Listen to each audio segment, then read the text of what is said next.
Mel Albin. I'm the host and the founder of the Jazz Confusion My Power name is Hour. Dion Parson, and I'm honored to share my passion of music with you, our listening audience, through my cultural heritage.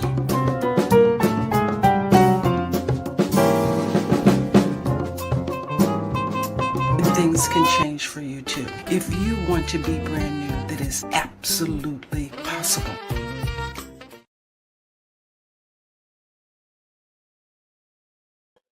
Hello, everybody, and welcome to the Jazz Confusion Power Hour. I'm your weekly host, Mel Albin, and I'm the founder of this show. The Power Hour was created so you can get to know the artist in a different way. I want you to know what the artist goes about their daily business, how they create the music that you love. I want you to know something about their past and how they became a musician or a vocalist or a composer. And it's to give you and it's to enrich your understanding of how music is created within the jazz world. And we touch on jazz on our station, which is the Source TV radio network. We touch on all kinds of jazz, smooth jazz, straight ahead jazz, jazz crossover. It could be jazz gospel, jazz rock, jazz country, jazz hip hop, anything that has jazz that intersects with any other genre. We play on our station, and we play R&B and soul also. So we broadcast through the Source TV radio network, and we stream in 4K and Dolby True HD. We're the only station I think that actually has output in Dolby True HD. Source Radio is a nonprofit. It's a 501c3 radio station. We support jazz and Black minority micro businesses too small to be on Amazon or Shopify to build scale, to get them on the finance industry radar, and ultimately to create and to increase the generational transfer of wealth to assist families and communities towards equality and equity. We depend on listener contributions, artists who appear on our show for mutual support, and sponsors to cover our cost of broadcasting. So any contribution, any donations you make are greatly appreciated, and remember, they're always tax deductible. The Power Hour, this show has had over 125 amazing artists. Now it's up close to 150. They're well-known or becoming well-known musicians and vocalists. Some of the artists on the Power Hour include Eric Roberson, Mesa, Brian Culbertson, Paul Brown, Raheem Devon, Nils Jipner, Reagan Whiteside, Yulia, Alex Harris, Greg Adams from Tower of Power, Fame and now East Bay Soul, Kamasi Washington, Costello, Tom Brown, Pieces of a Dream, Keiko Matsui, Kim Scott, Sheryl Crow, Billy Ocean, Annie Lennox, Dwelle, Marie Antoinette, Samara Joy, Jay Brown, Miss Monet, Blake Aaron, Terry Wollman, Her, Celine Johnson, Mavis Swan Poole, Cecily, Dion Parson, Tammy McCann, Jeff Beck, Eric Burden, Mickey Howard, and many others. I just want to give you the range. That's why I spent some time going through all these artists, because they do cover multi-genres. Tonight is no exception. We have a terrific artist for you tonight. He's a guitarist and a composer. He's created 28 albums in his catalog with great musical depth and scope. He's had numerous top 5 hits at national radio along the way. His releases were pre-nominated for a Grammy Award in 2 categories, and another album spent 4 months at the top 10 at contemporary smooth jazz radio. He streams on iTunes and Amazon. His musically diverse discography appeals to a wide range of listeners with inspiring compositions and superb guitar performances. He began his recording career in Los Angeles as a premier session guitarist. He performed and composed and also recorded with artists as diverse as Doc Severinsen, Nell Carter, John Patitucci, Eric Gale, Vicki Carr, Dave Koz, and Jillian and Alex Acuna. In 1990, he released his own musical identity, and with the release of his first album, The River Flows. He has shared the stage with artists such as Spyro Gyra, Chuck Mangione, Najee, Chris Botti, The Rippingtons, David Sanborn, Joe Sample, Jean-Louis Ponty, Stanley Clark, Larry Carlton, George Howard, Bella Fleck and the Flecktones, Keiko Matsui, Dave Benoit, Boney James, and many others. So, with that as an introduction, please welcome our special guest tonight, Ken Navarro. Hey, Mel, how you doing? Pleasure to be with you tonight, and Good, Ken. an honor, and an honor. Thank you. Well, the honor is all mine. I've wanted to have you on my show, and I'm glad I finally were able to work it out with you, and you could take the time to spend with our audience tonight. Oh yeah, absolutely. Ken, I like to start off by always asking our special guests to let our audience know what's cooking, what's the latest releases, appearances, upcoming projects. What's going on in 2025? Well, in the very beginning of March, I released my 28th album, which is called "It's Nice to Be With You," and it took me 2 years to make this one. I think as more time goes by, I spend more time writing. For example, with this album, I wrote 22 pieces and then pared it down to the 12 that I wanted on the record. That not only were what I thought were the best ones, but also they went together. I still believe in albums. I still believe in the idea of a story rather than a bunch of short stories. I really want it to feel like it belongs together. So that's what's been happening now, and I've through time I have learned how to do a lot of different things, and one of them is make music videos. And so about a week ago, we released the video for it's like a performance video of the first single, which is now on all the charts, called "Beyond the Horizon." I think we're going to listen to it a little bit later. Yep. So I have a whole list of things that I'm doing to promote the record. I've had my own podcast for about 15 years, and I've released a podcast episode that I talk about every song, play some of every song, talk about what they mean to me, how I wrote them. And I even did a series on YouTube with that single "Beyond the Horizon," where as I was writing it, every episode, there were 8 of them, every episode was about, here's what I wrote this week. And then I showed the demo of it. And then the next week it would be, okay, here's the verse. And then the next week would be, here's the bridge. And so I really believe in all of that, which is why I'm that much more happy to be with you tonight, because I know that's the same place you're coming from.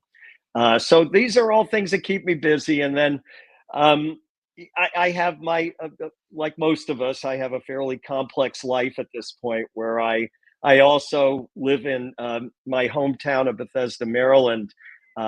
Moved into, we bought a condo there about 5 years ago. And if you had told me that I would be involved with the board at all, I would have said, you're crazy. Well, guess who's president now? Oh, You're God. looking at him.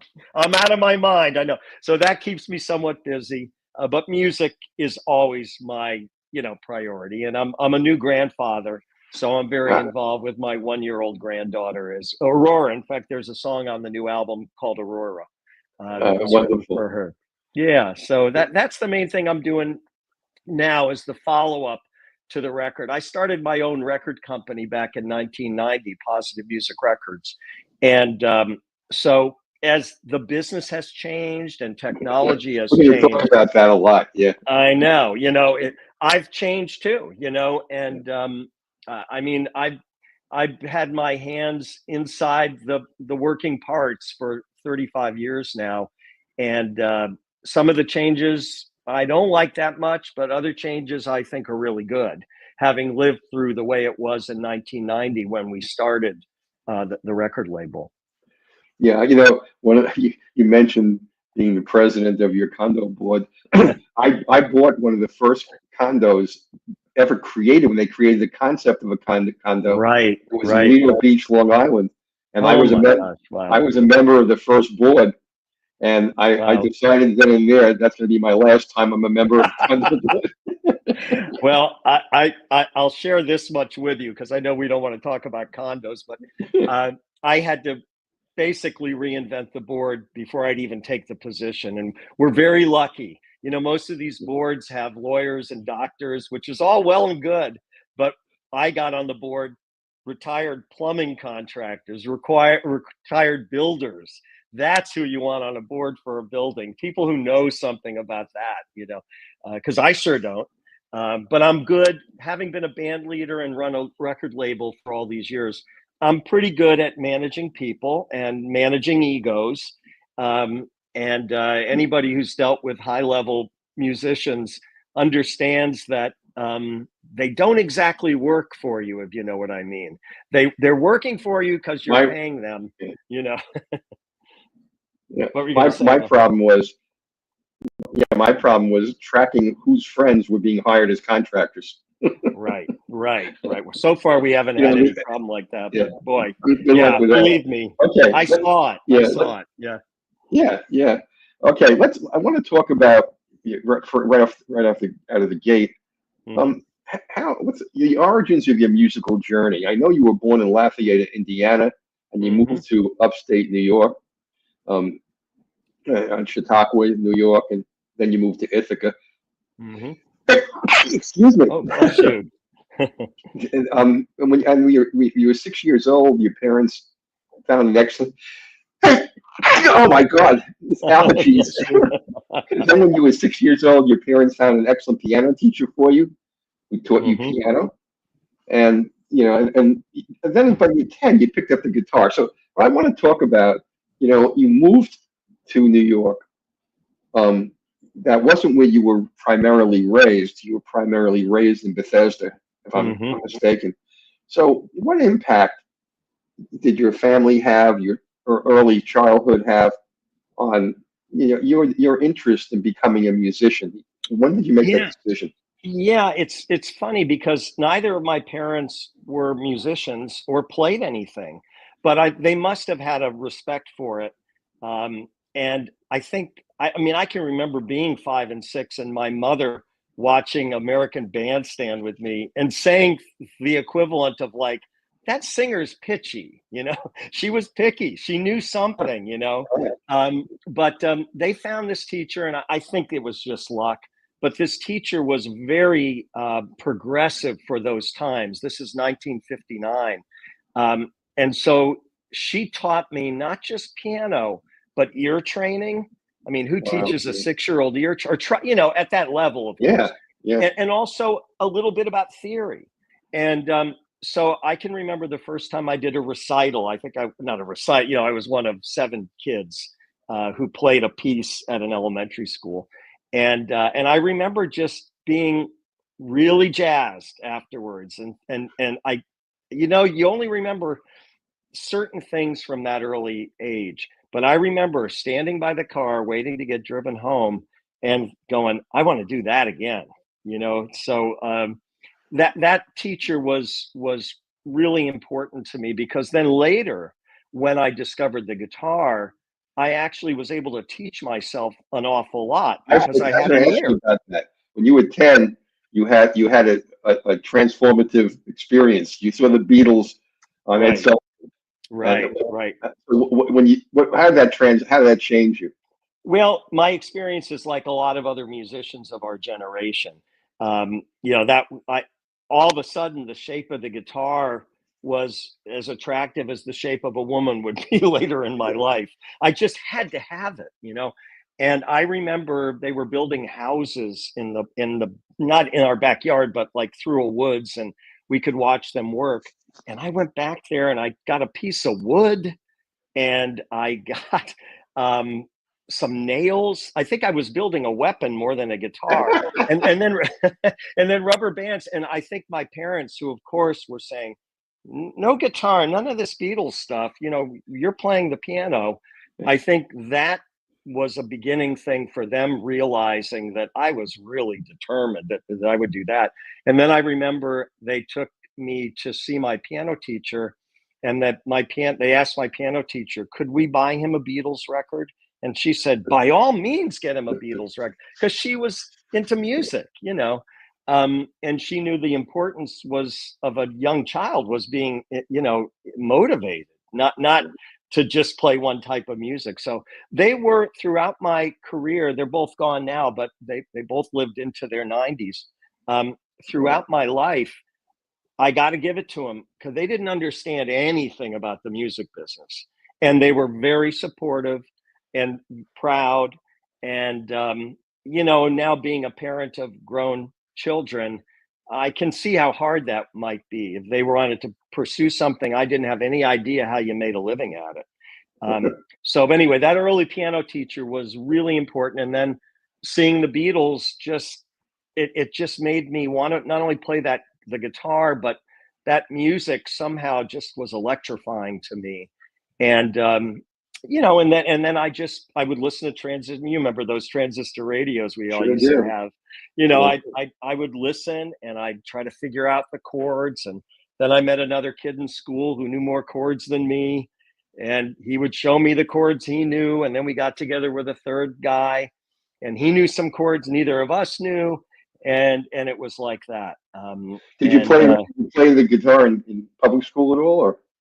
I did, but even back then, it was the same situation where they didn't really know what to do with guitar. It wasn't any part of a music curriculum. Yeah. I did end up in high school playing in all the talent shows, and then when they started doing rock musicals, because now we're talking the 60s, and so suddenly this guy, me, that they didn't really know what to do with, suddenly they wanted me to play the guitar in all these musicals because that's what was called for, and that we did Hair and a couple other things. And I didn't read very well, but I had a good ear, so I would take the music home and memorize it, and then look at it and pretend that I was reading the music. I memorized it. Well, I'm just curious. Who were some of your early musical influences besides the Beatles? Yeah, well, all of that English stuff, of course, and then I discovered. I think the thing about the Beatles that I like so much were the songs. More than anything else, it was just these great songs that we all still know. And then I discovered Eric Clapton and Cream, and of course Jimi Hendrix. Very early Jeff Beck. I love that you interviewed Jeff Beck.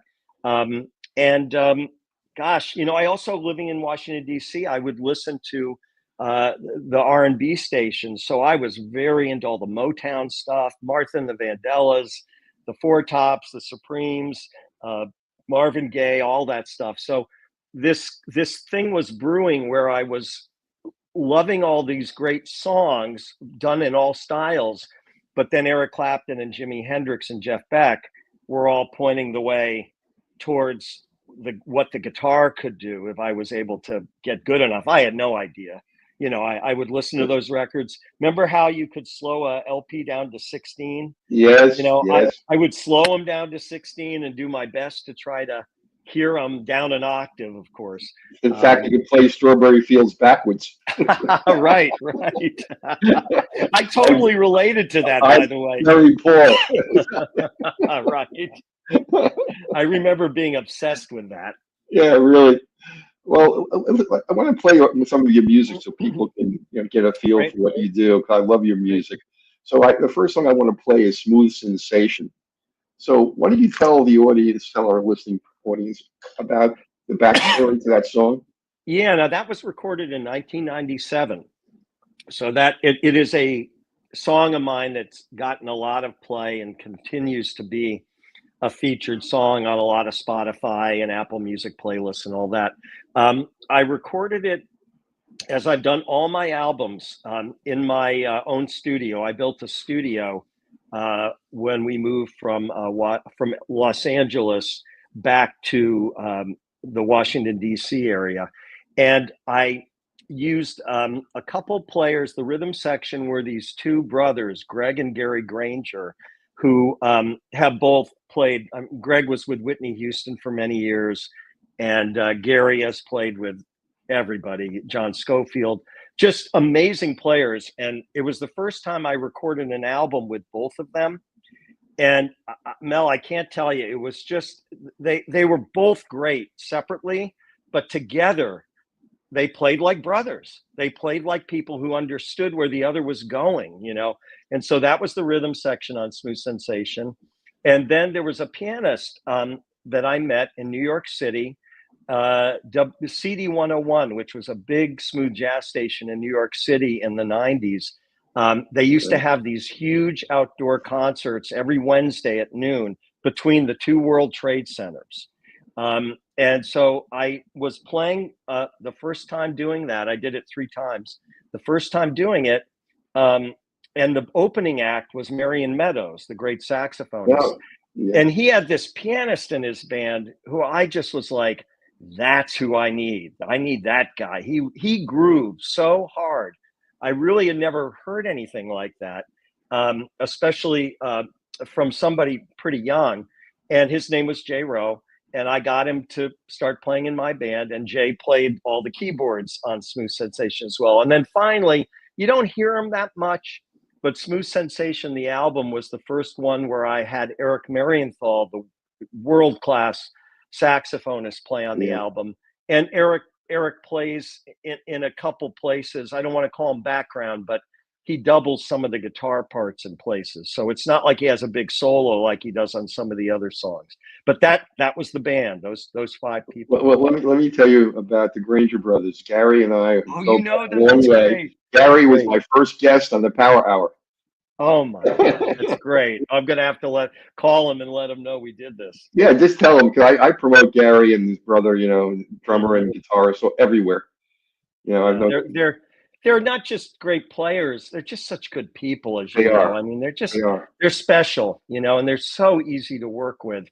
In LA, I got kind of used to people being easy to work with, because if you were difficult, you didn't last very long, because there were plenty of people who were great and they weren't difficult, But Gary and Greg, that they had that same trait where they left their ego at the door, always played what was right for my music.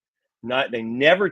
Every once in a while, I'd have to get Gary to play out a little bit more. I'd say, I need more there, Gary. Show me what you do. The Grangers would play everywhere. They were the house band of Bethesda Blues and Jazz for a long time. That's right. Pockets, they've been around. So let's play your first song. Let's play Great Sensation, and then we'll talk a little bit more about it afterwards.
Wow, I love that. You have a bunch of listeners making comments for you already. Nice, that's great. Yeah, this is from Tony Mangione. I definitely get the title, Smooth Groove. Yeah. Another one, Sheila Tanner. Are you appearing in Philadelphia this year?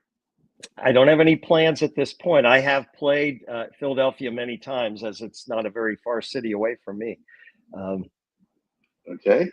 Another one, Etta Parker. Great technique. Oh, thank you, Etta.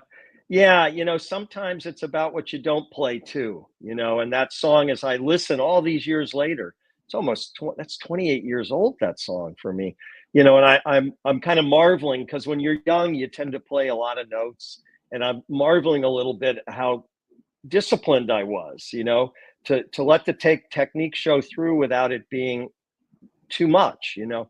So thank you, and I appreciate. Katie asked which album is this on. The album's actually called Smooth Sensation. Okay, great. You know, I remember there was a quote by Chuck Berry. Chuck Berry once said, he was asked, how do you put together a song, and how do you know which notes to play? He said, I first decide which notes I don't want to play. It's really a good strategy. I tell students something like that because when you're young, I mean, I listened to recordings of myself when I was younger, and I go, sometimes I if I'm honest, I go, that's too much. But there's all that energy, you know. I'm 29 years old. That's what you do, you know. Yeah, you know, it's like you know, especially when you have a rhythm section and drummer, you know, who isn't supposed to be doing. Yeah, they're not supposed to be doing solos. They're supposed to be in the in the pocket. Right. That's right. And Gary and Greg, one thing I noticed listening this time was all the neat little spaces. They're not big, but the little spaces that Gary leaves, because the silence is rhythm too, you know, where you don't hear something, you know.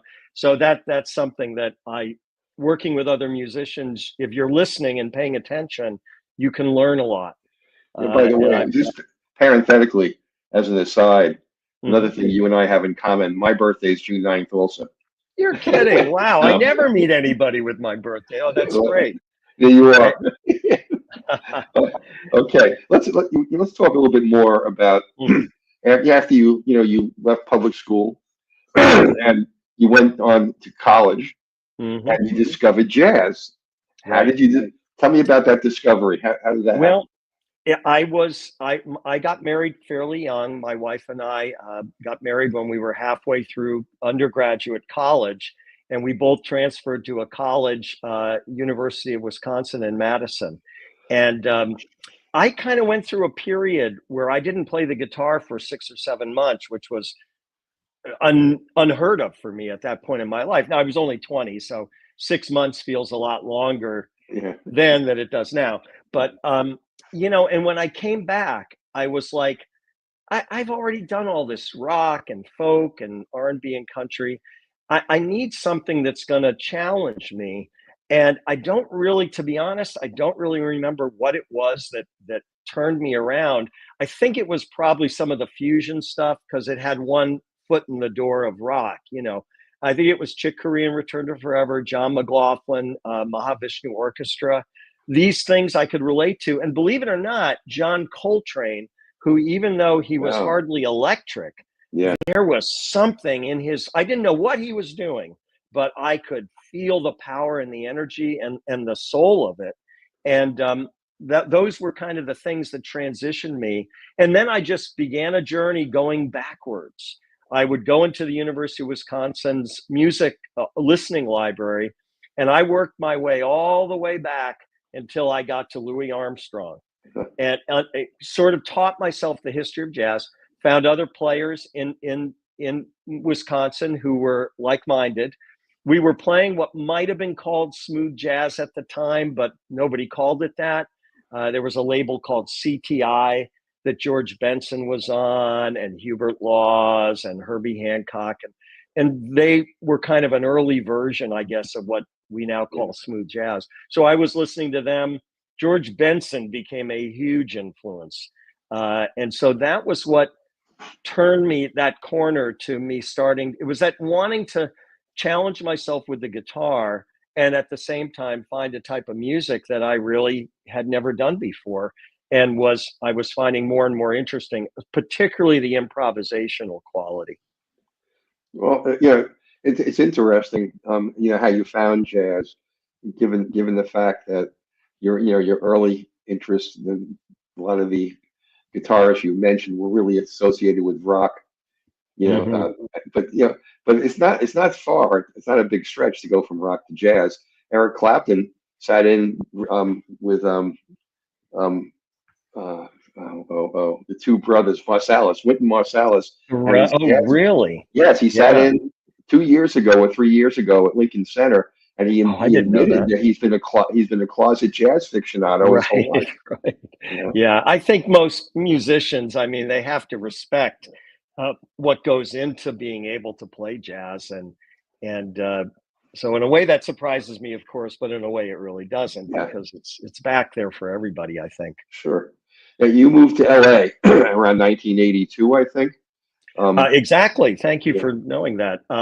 Yeah, I had led bands in DC. I played with all the really good jazz players straight ahead, as well as the jazz rock guys. I had my own band called Departure, and we even got approached. Never happened, but got approached because people at that time, record labels were actually looking for that kind of music. Yeah. But nothing ever really came of it. And I was teaching like crazy. I never wanted to play weddings and bar mitzvahs and all that stuff. I mean, I did when I moved to LA, and everybody did. But so I preferred to teach rather than play music I didn't want to play. And so I had like 60 students at that time. But I realized, I was 29, and I'm like, where am I going, with this? What am I going to do? Am I going to stay here? This is not going to turn into anything, I don't think. And I wanted to move to New York City. My wife said, I'm not moving to New York City. Thank God, because that really would not have been the right move. It was closer, but it wasn't it wouldn't have been the right situation for me. So we packed everything up, sold our condo. We had bought our first little condo, sold it, and packed everything up and drove across country and moved to LA. I tried to do whatever groundwork I could do so I could work pretty soon, but there's only so much you can do until you're there. So, I jumped into the deep end basically. And within a week, I actually had my first gig. So I was lucky. And I met a lot of musicians. I had names of people who weren't the really top guys, but they were right below. And one thing I knew was that the musicians who are busy, they're always going to need a sub that they can recommend, who won't steal their job, but can do the job. Right. So they won't lose anything, but so that personality thing plays into that too, because if you're somebody whose intention is to try to take somebody's work, that spreads like wildfire. Sure. And nobody wants that. But I made a lot of cold calls. I'm telling you, I mean, I called people who called me back because they thought it might be work. It was me looking for work. They thought I better call them back. It could be a gig, That's funny. But almost everybody was nice. I mean, nobody said, don't waste my time, kid. None of that. It was, but they got rid of me pretty quick. I mean, but one person who called me back after I'd only been there 2 weeks was the very well-known studio guitarist Tommy Tedesco. Tommy called me back and he said, "You're Italian, right?" And I said, "Yeah." And he said, "Tell you what, I'm doing a pre-record for the Emmys down in Hollywood at such and such studio. Come on down and we'll meet, and you can just sit with me and you watch me do a session." And I was like, okay. and went down there and was not only learned something, but was very entertained, because Tommy was quite the consummate professional, but at the same time, he was a jokester. I mean, he had a Fender amp where most people had, all the controls that were on it. He had a special one where he made a cigarette lighter like you see in a car. That was like built into his amp, That was Tommy. I could tell you a lot of Tommy's stories, but a lot of people could. Because I'm gonna shift gears a little bit, if you don't mind. I want to talk a little bit about songwriting, because you've written such a catalog of songs over the years, how do you approach songwriting? Every artist does it differently. So, how do you begin to create a song? Well, I used to write at the guitar, because obviously it's what feels most natural to me. But after the first couple albums, I felt like the guitar was writing the songs more than I was. I was tended to play things I already knew. My hands tended to go places that were familiar. And though I had a pretty big repertoire of ideas at that point on the guitar, I had also all that piano stuff was still back there. Right. And ever since the third or fourth album, I've written primarily on the keyboard, because it gives me the ability to kind of forget myself and just follow my ear. Sometimes I come up with chords that I have to figure out what they are, because I'm not doing it based on thinking. I'm doing it based on feeling and following that. So as far as what comes first, I tend to start with some kind of a rhythmic thing, that because it just gives me a base to lay. It never stays the same, but that's where I start. Then I typically will come up with harmony chords that I like, but sometimes without even realizing I'm singing, because I didn't mention it, but I was a voice major in college. So, and I always sang growing up.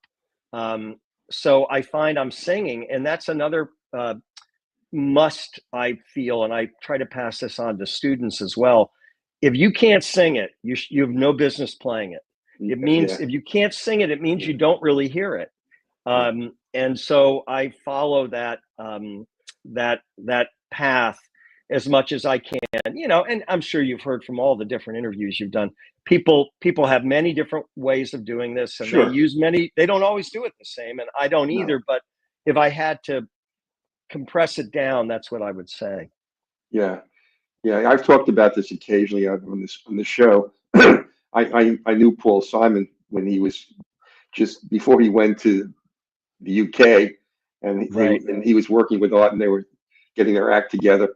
And he used to carry around a little spiral pad in his back pocket of his jeans, and every time he thought of a lyric, he'd write it down. Every time he heard a sound, he could, it could be in a restaurant, he hears the kitchen dishes clanging in the back, and exactly, So how artists create and how they come back to things that they've collected in the back of their mind has always been interesting to me. It's such a creative process. That's such a great point. Yeah. I find sometimes something will, even now in my early 70s, I will think, oh, that's such a great melody. And then I'll go, why do I know that? And it's something from my high school years.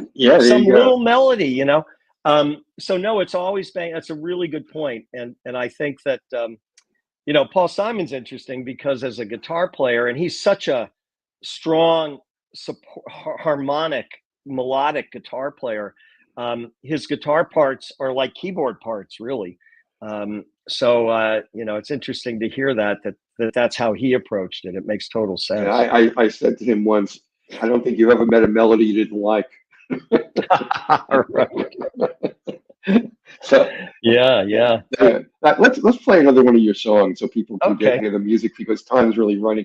Sure. We're moving quickly. I want to play now Beyond the Horizon. The new song, The new song. Why don't you tell people a little bit about this after we play it? Let me play it and come back. Now, tell me which piece of art goes with it. I have music for guitar. It's Nice to Be, and I have Into the Light. It's from the brand new album. It's Nice to Be With You. Okay. With me on the cover from a live show I did. It's there it is. That's it. Yeah, this is now this is a song quite contrasted in terms of the recording of it to Smooth Sensation, the song we just heard. I played everything on this song. I played all of the keyboards, of course, all of the many guitars, and I played the bass, and also came up with all the drum parts and little things. Yeah, I've always, as a composer, I hear all this stuff, and that's partly why this album took longer to make, because I was doing so much on it. Do you do all? Excuse me. Do you do all the charting and scoring? I do. Yeah, when I did the album for guitar and orchestra, that was an unbelievable undertaking in that department. Yeah, I'm glad that I had got my music degree and had all that ability, but boy, it was really tested on that record. But yeah, I tend to write I tend to commit to paper after I hear it and write it. I don't believe in putting things on paper and then trying to make them work. If they don't sound good and feel good, I mean, that's the thing about growing up with rock and soul and jazz. It's always about how it feels. Yeah, first and foremost. Yeah. I Okay, never well, bought into that. Yeah, sorry. That's all right. Let's play it for everybody so they can hear "Beyond the Horizon" by Ken Navarro.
That's great. Love it, Ken. Thank you. Yeah. Thank you. That song's tracking right now, isn't it? It's on. Yeah, it's doing really well. It was added by a lot of stations right out of the box, as we used to say in radio, Yeah. meaning week one. So it's off to a really good start, and it's all, you never know how people are going to react to something.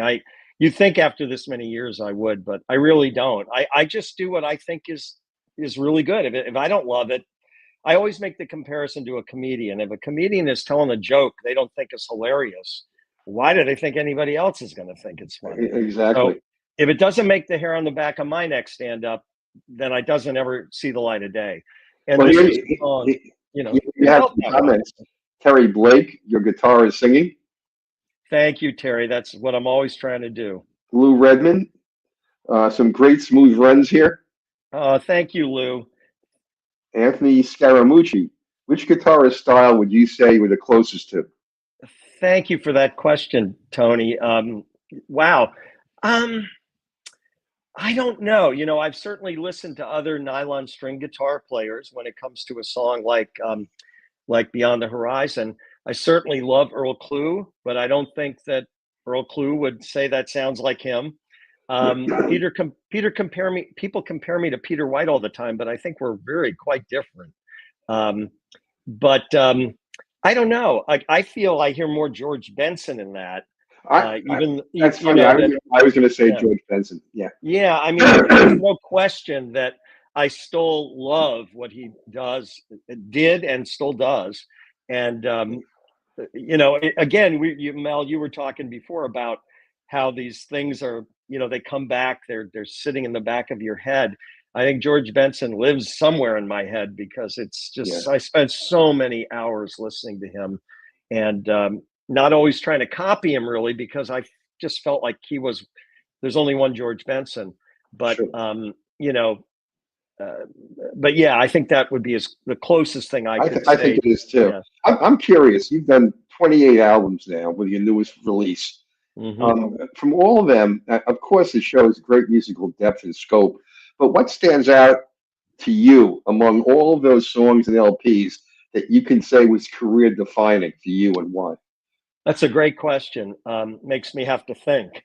Well, sorry. No, it's good. I would say there was an album that came out called The Grace of Summer Light. And it was an album where I just really dug in. There was a smooth jazz hit on it called Daddy-O, but for the most part, it was really not about radio and smooth jazz. It was about what I call long form composition. Songs that begin one place, take you someplace, another place. Maybe they repeat something that was earlier in the song, but it's not verse, chorus, verse, chorus. It's through compose. That's another way that musicians talk about it. And that whole album came from that place. It was also the first album where I used a different rhythm section. A guy named Tom Kennedy on bass, who's just an unbelievable bass player, plays with, again, you name it, he's played with him out of New York. He's so good on electric and acoustic, I can't tell which is his main thing. He plays them both great. Wow. I wanted to get John Patitucci, but frankly, he was too expensive. But Tom was the right choice. Let's kind of make a thread here. You collaborated with so many artists that you're talking about right now. If you could collaborate with any artist, living or deceased, from any period of time in history, a songwriter, musician, vocalist, who would you want to collaborate with? Who would be the person? That is a really hard question because there's so many. I'm sure. If you live music for as long as I have, the list is ridiculous. And of course, it's all over the place. It's classical people to jazz people to rock people.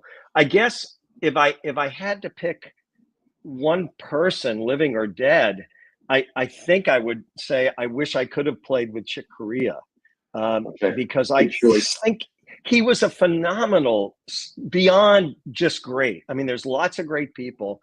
Chick Corea was something else. And at the same time, his writing, everything about him was melody first. think that if I had been able to play with him, especially, I know, again, we talked about Eric Marienthal. He played with him, Chick, I think, for 20 some years. I know how much Eric got out of that experience, and I don't know if I was worthy to play with Chick. That's a really good choice. Let's play another one of your songs. So we're running down in time. Let's play when we dance, and then afterwards you can come back. And now this is from which? This is from Into the Light. Into the Light. It came out and right when COVID was hitting in 2020. Terrific. Let's play it. We'll talk about it after. Okay.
that was great again. You have Thank some you. great comments. Tully McConnell wrote, interesting counter rhythms. Beautiful. Yeah, thank you, Tully. Yeah, that's, I used a string quartet in that song. That was a #1 song at Smooth Jazz Radio.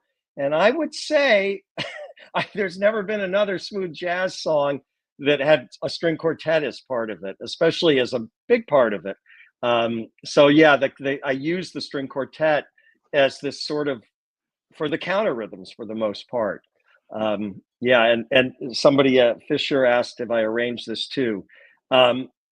Yeah, I do arrange everything. Everything you hear there, I certainly allow the players to contribute what they bring to it. And this is Gary and Greg again, by the way, the Granger brothers. Wow. 23 years later, they played on another #1 song for me.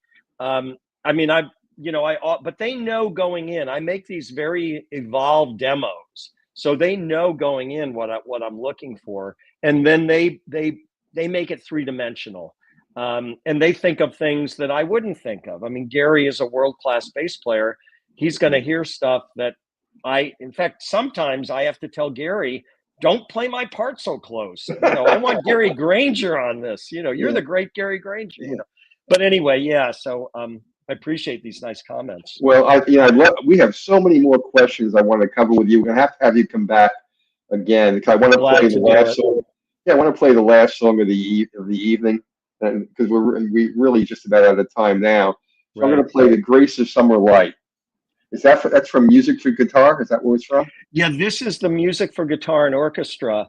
I redid the song. It was originally the title track of the album I mentioned earlier, "The Grace of Summer Light." But when I did the album Music for Guitar and Orchestra, I wrote all of the orchestra parts. Everything you hear, I wrote. And by the way, classical musicians, unlike jazz musicians, only play what you put in front of them. I mean, only play what you play. Yeah, they need to know which way the bow goes. That's how specific it is. So this is the version that I did from that album, with the orchestra. Dave Weckl, the great drummer who was with Chick Corea for many, many years, is on drums. And John Patitucci, who I could afford for this record, played acoustic bass. And then a wonderful jazz harpist. How many of those are there? Out of LA, who I used to know when I lived in LA, named Laurie Andrews, played harp. But everything else is a 40-piece orchestra that I wrote and recorded. Do you know Marie Antoinette? I don't know her. I certainly know of her. Yeah, she was on my show. She's a jazz harpist also. She's wonderful. Okay, let's play for the final track of the evening. Let's play "The Grace of Summer Light" from Music for Guitar and Orchestra by Ken Navarro.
That was great, Ken. Just Thanks, wonderful. Nell. Thank you. I haven't heard that in quite a while. One of the reasons I really wanted to have you on is the range of music, different styles that you do. This was unlike anything I've heard on your other albums before. So, I'm curious, how much of this was improv and how much of it was? Well, my part in the solo sections is improvised. Okay. Everything else is written. I mean, Dave Weckl, the drummer, I mean, he's just so amazing on this. Yeah. I had a written part for him, but again, you don't hire Dave Weckl and then tell him to play the notes only that are on the page. Yeah. So he did a lot of stuff, and together we improvised, and specifically that stuff near the end is very much the two of us doing things that are complementing each other, but they're off the cuff. But as I was saying before, the orchestra stuff, it can't be. They just don't think that way. Right. They really demand everything from the dynamics to the bowing to it's kind of. I mean, that was probably one of the bigger challenges for me. But the improvisation. Well, that's why I asked you, because I can hear that you're improvising on the guitar. Yes. And drums. So I can hear the difference between the orchestral arrangement where they're right on key, right on note, and so it makes it very interesting, the harmonics. Yeah. Oh yeah. And this was one thing when I wrote this. It's actually, most of it is in 13/8 time. And my goal was not that people listened and went, "Oh wow, that's a weird time." It was for people not to notice. And so it has a different rhythmic feel to it, but not because you're thrown off, but because it just is different than what you normally would hear. And Dave is the master of things like that, of making it sound natural and like it's nothing. But of course, it takes a great musician to navigate something like that and Ken, improvise too. Ken, this has been a wonderful evening. I'm so glad you took the time. I wish we had another hour to go. We'll have to have you come back because there's so much more I want to explore in your musical. Let's do it. Maybe sometime in the summer would be good. Yeah, let me see what I can work out. I usually plan 3 to 6 months ahead with my artists. Yeah. Oh, I know. Figure something out. But I want to thank you for being on. I want you to tell all the listeners how they can become a fan, where they can buy your music. Thank you. Go ahead and tell them. I pretty much. I mean, I'm on all the streaming services, obviously, and I have no problem with people listening that way. I actually make a good living from the streaming because I own everything from having my own label and owning my own compositions. They can also go to my website, which is just my name, kennavarro.com. That's where you can find any of my CDs, and I autograph them. And the stamps that are on the envelope, you can be pretty sure I put them on there. So it's you can find my CDs on Amazon and other places. The new album, for example, I didn't make available on Amazon without going into a big thing. They pay so poorly. Yes. I just prefer people to come to my website. Then I can sign it any way they want to them, to the family, friends. And sometimes people write such long things they want me to say. I can't fit them on them, But other than that, I really like that interaction with the audience. So my website's always there. Did you ever do any of these in vinyl? No. It's funny you should mention that because I almost was going to do this new album in vinyl, and the process is quite labor intensive. Yeah. We forget what it was like. You can't just put any song anywhere on a vinyl record. No. There's a reason why those ballads would always be at the end of each side. If you put those inner grooves are very difficult. Anything too loud or too dynamic will not work well. And then you only get 43 minutes. That's the other thing. You're limited. Yeah. So I am going to do it. But this album, I just was like, it takes 16 weeks to get them manufactured. Yeah. CDs take 2 weeks, and they sound exactly like what they sounded like in my studio. So, but I would like to do vinyl. I grew up on it just like you, and I think there's a big difference between digital and what you That's the other thing, vinyl. Definitely. Yeah. So, Ken, it's been a pleasure, and I want to have you back again. And thank you so much. You mentioned strings. Next week, I'm having this wonderful artist on. Her name is Christine Karassian. Oh. She's a violinist, a jazz Mm-hmm. violinist. She was classically trained in Russia, and then she came here and became a jazz aficionado. Oh, that's going to be an interesting interview. Yeah, I'll check that out for sure. yeah, definitely, definitely. If you ever need a violinist, I'm going to have Yeah. two violinists on. I have another one that's going to be on also. Well, Much, listen, I do. yeah, I yeah, do need violinists, especially yeah. ones that have a feel for jazz and not just classical. Well, I'm going to have two of them on, and the second Yeah. one I have on is really jazz rock Mm-hmm. violinist. So Who is that? anyway, what? Yeah, I have to. I have. You're Oh, it's putting me okay. on I the was just spot. curious. Yeah, Yeah, you can find that on my station. All that I their names will. are up there. Well, But again, I've got it Ken, thanks so bookmarked much, now. and we'll have you My back pleasure. again. Mel, my pleasure, my honor, and thank you for such great questions and such a nice listenership. All these nice comments. I really appreciate it. Wonderful. If you want to hang around for a few minutes, we can talk after if you have a minute. Sure, absolutely. Okay. Take care of yourself. Well, that was Ken Navarro. It was a wonderful evening, especially concluding with an orchestral jazz ensemble that you don't hear very much. It's nice to hear the classical and jazz, smooth jazz overlapping like that. So next week we're going to have a wonderful guest for you.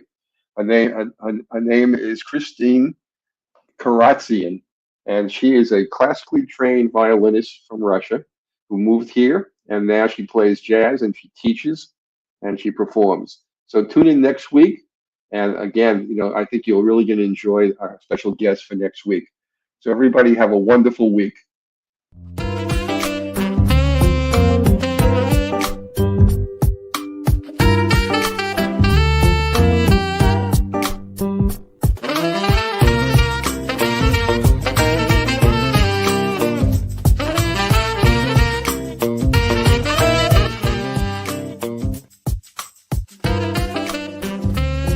I'm Albin.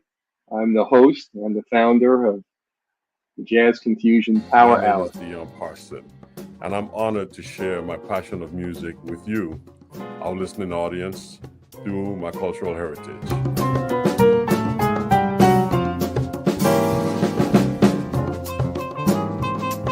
Things can change for you too. If you want to be brand new, that is absolutely possible.